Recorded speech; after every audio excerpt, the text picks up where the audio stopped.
Morning दोस्तों, मैं आपका सी अक्षय। बहुत से बच्चों ने सवाल पूछा कि सर ईसीआईपी में मैक्सिमम स्कोर कैसे आ सकते हैं। तो कुछ टेक्निक मैं आपको बताना चाहता हूँ। सबसे ये फर्स्ट टेक्निक बच्चों, याद रखना फीमा बच्चों को बहुत डिफिकल्ट लगता है। फीमा क्यों डिफिकल्ट लगता है? क्योंकि उसमें स्टैटिक पार्ट भी है। जैसे फीमा में करंट अकाउंट ट्रांजेक्शन कितना कर सकते हो, कैपिटल अकाउंट ट्रांजेक्शन कितना कर सकते हो, फॉरेन करेंसी को कितना होल्ड कर सकते हो। ये बहुत सारे टॉपिक्स है या अमाउंट से जो बच्चों को याद करना डिफिकल्ट है। तो इसके लिए मैंने चार्ट बुक बनाई है, फ्री ऑफ कॉस्ट है, सब बच्चों को मैंने दे चुकी है। अगर आपको नहीं मिला तो ड्रॉप कमेंट कीजिए, मैं आपको दे दूंगा। दूसरा पार्ट, फॉरेन कॉन्ट्रीब्यूशन एक्ट।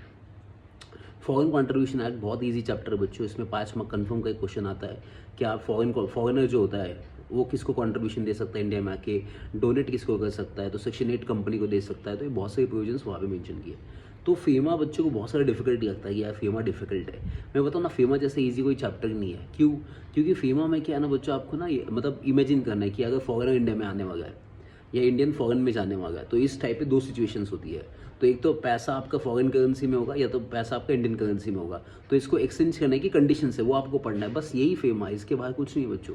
कि अगर कोई फॉरेनर इंडिया में कितना इन्वेस्ट कर सकता है कैपिटल अकाउंट ट्रांजेक्शन के थ्रू, करंट अकाउंट ट्रांजेक्शन के थ्रू कितना इन्वेस्ट कर सकता है, कोई किसी को फॉरेन कंट्रीब्यूशन कितना दे सकता है। तो ये बेसिक चैप्टर से बच्चों, ये ना आपको बताओ फेमा FCA, ये अराउंड आपको 15-20 मार्क तो आराम से देके चले जाएंगे। तो बहुत ईजी से पहले से कर देना, चार्ट बुक से करना। अगर आपको लगा तो बहुत बड़ा लगता है ICSA का मॉडल, तो नोट्स मेरे पास है। फिर बहुत सारे बच्चे पूछते हैं कि सर इंटेलेक्चुअल प्रॉपर्टी राइट में कैसे मैक्सिमम मार्क्स ला सकते हैं। जो IPA का नया सिलेबस है 40 मार्क्स का।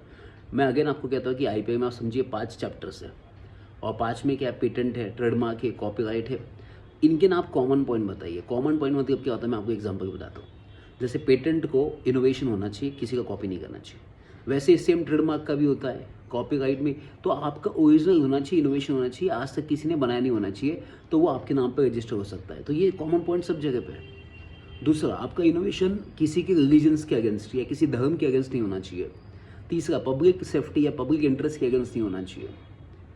या फोर्थ, किसी के भावनाओं को या किसी के, आप सीख सकते हो कि किसी के फीलिंग्स को या किसी के पब्लिक पॉलिसी के अगेंस्ट नहीं होना चाहिए। ऐसे कॉमन पॉइंट्स बहुत सारे बच्चों उसके अंदर, जो आपको ना बहुत इजी से आप सब 5 चैप्टर्स के मिला के कॉमन लिख सकते हो। और एग्जाम में क्वेश्चन आएगी किसे पेटेंट दिया जाएगा, किसे। अभी इसमें क्या ना, बहुत सारी जगह पे टाइम पीरियड है। जैसे कॉपीराइट का टाइम पीरियड है, ट्रेडमार्क का टाइम पीरियड है, GI का टाइम पीरियड है, 10 साल GI का है। तो ये ना टाइम पीरियड आप ना एक पेज बना लो, बड़ा सा एक बड़ा पेपर, उसमें ऐसे 5 चैप्टर्स को लिखिए नाम, कॉपीराइट, ट्रेडमार्क, पेटेंट, और उसके नीचे लिखिए फर्स्ट वैलिडिटी सबकी लिखिए। फिर सेकंड एप्लीकेशन लिखना कि कहाँ कहाँ अप्लाई होता है। बस ये पॉइंट्स के ना आपको 40 में से 35 प्लस कन्फर्म मिल जाएगा आपको बच्चों। अगर आपने ये नहीं किया है तो मेरे पास भी इसका एक छोटा सा चार्ट बुक है जो मैंने एक बड़े पेज पे बनाया था कि कॉपीराइट है, ट्रेडमार्क है, तो ये कैसे करने का। अब इसमें मार्क्स मिलने के चांसेस बहुत ज़्यादा है, क्योंकि एग्जाम में आपको केस लॉ बेसिस क्वेश्चन आते हैं।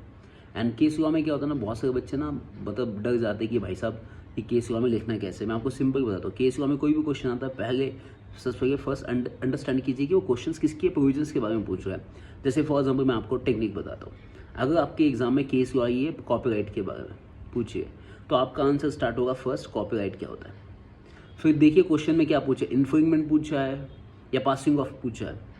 अगर इन्फ्रिंगमेंट है तो उसके बारे में लिखिए, कॉपीराइट का एडिशनल लिख दीजिए। फिर केस में क्या सिचुएशन हुई है समझिए पहले, और उसको रिकमेंडेशन दीजिए कि हमने जो ऊपर प्रोविजंस लिखी है, जो कंडीशंस लिखी है, उसके हिसाब से ये जो केस हुआ है ये इनवैलिड केस है, वैलिड केस है, ऐसा लिखने का। नीचे आपका कंक्लूजन लिख देने का। तो पहले क्या होने का बच्चों, सबसे फर्स्ट कंसेप्ट को समझाइए, उसके प्रोविजंस को समझाइए, फिर केस में क्या वो बताइए, एंड फिर यहाँ पे बताइए कि on the basis of above conditions, मतलब आपने जो ऊपर मेंशन किया ना सब कंडीशंस, फिर उसके बेसिस पे आप ये कहना चाहते हो कि भाई साहब ये वैलिड कंडीशन है या इनवैलिड कंडीशन है। तो ये बहुत सिंपल होता है। बहुत सारे बच्चे ना केस में बहुत डिफिकल्टी फेस करते हैं। केस जैसे मार्क्स करने का, स्कोर करने का सबसे अच्छा प्लेटफॉर्म है बच्चों। क्योंकि कोई भी केस उठा के देख लो ना, आप कितने भी केस उठा के देख लो, वो टॉपिक से रिलेटेड केस होती है, आपको एक्सप्लेन करना है प्रोविजंस, और फिर केस हुआ में क्या हुआ एक्सप्लेन करना। बहुत सारे बच्चे फैक्ट्स लिखते हैं कि केस में क्या हुआ है, वो लिखने की जरूरत नहीं बच्चों की केस में क्या हुआ, वो अगली एग्जामिनर को पता है। आपका सोल्यूशन क्या है। जैसे फॉर एग्जांपल GI में बोला था कि जो रसगुल्ला है फॉर एग्जांपल वेस्ट बंगाल का, वो किसी और को स्टेट को अप्लाई किया था, किसी स्टेट ने ऐसा कुछ इशू है।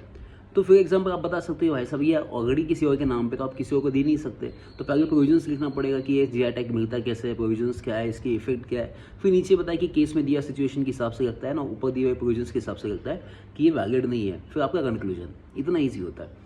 ये आप स्ट्रेटेजी फॉलो कीजिए, आपको 60+ आ जाएगा। अगर आपको कुछ भी मदद चाहिए इसके बाद भी कमेंट कीजिए, कॉन्टैक्ट कीजिए, मैं आपके साथ हूँ, आपका भाई हूँ।